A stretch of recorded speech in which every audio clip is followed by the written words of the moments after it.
Hello, and welcome to the Nutrition Diva podcast, a show where we zoom in on the latest nutrition research and then zoom out to look at how or whether it applies to our own food choices.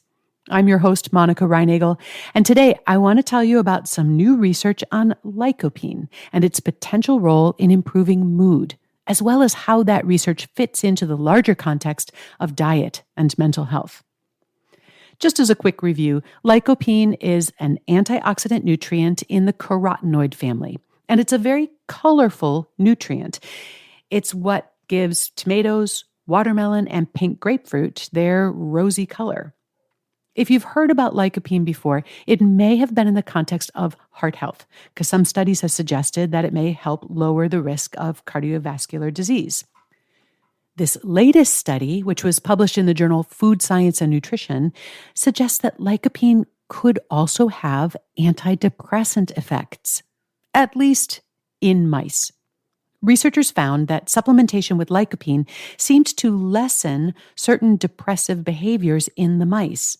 The treated mice were more interested in interacting with other mice, for example, more likely to explore their environment and pursue tasty foods.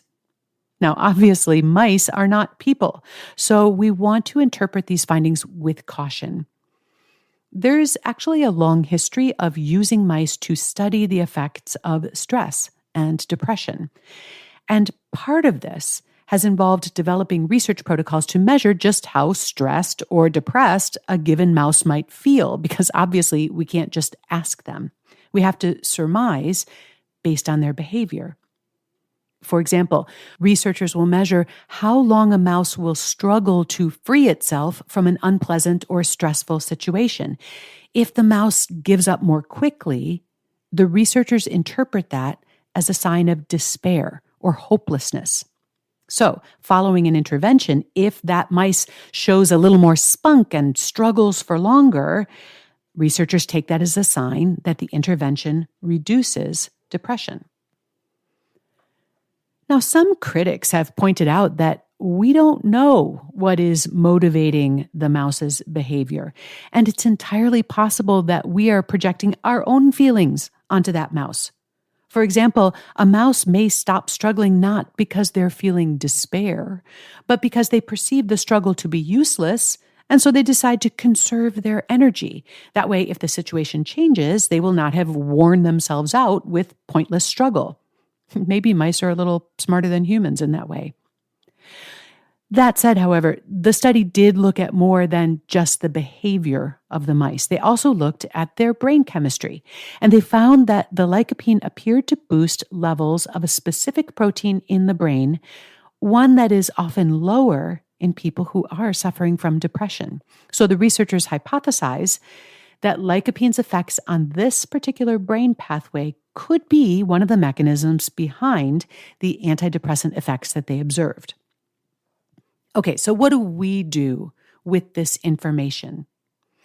Although we are certainly living through some stressful times, I think it's a little too soon to rush out to the vitamin store for a bottle of lycopene as a hedge against despair and hopelessness.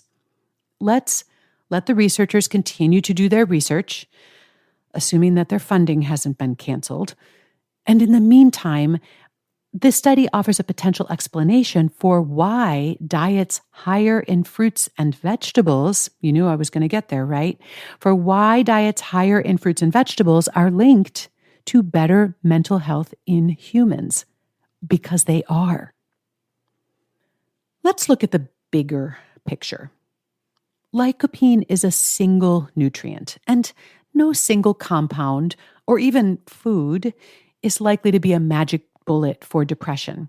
But researchers have found that overall dietary patterns definitely seem to play a role in supporting mental well-being. One of the most well-studied diets in this arena is, of course, the Mediterranean diet, which, as you probably know by now, is rich in fruits, vegetables, so lycopene, check, as well as whole grains, legumes, nuts, fish, and healthy fats like olive oil. And several really big studies have found that people who follow a Mediterranean-style diet tend to have lower rates of depression and anxiety compared to those who eat a more processed Western-style diet. Now, we are talking about correlations here, which don't prove that diet directly prevents depression. So let's also look at the potential mechanisms. Given what we know about nutrients and how they act in the body, how might our diet affect mental health? Well, we know that polyphenols, which are compounds found in various plant foods, reduce inflammation and improve neurotransmitter function. And now we know that lycopene boosts certain brain proteins associated with better mood. Omega-3 fatty acids, such as those found in fish like salmon, as well as flax, chia, and walnuts, help keep the brain cells themselves healthy and flexible. And diets high in fiber support a healthy gut microbiome, which we know is also involved in mood regulation. So not only can we see an association between certain dietary patterns and mental health, but it's also plausible that these foods and these eating patterns would have those kinds of effects. I think this suggests that instead of trying to isolate single depression-fighting nutrients, the best strategy still is to focus on a balanced, nutrient-dense diet. But I do want to zoom out even a bit further, because although diet may well play a role here, it would be irresponsible and overly simplistic to suggest that depression or other mental health challenges are purely a matter of nutrition. Mental health is complex, and many factors influence it beyond just what's on our plates. Lifestyle factors like sleep, physical activity, and whatever activities and substances that we may use to cope. All of these play a role. And zooming out yet further, societal factors like isolation, economic security, access to healthcare, these are all part of this puzzle as well. And these are not necessarily things that can be solved with more salad.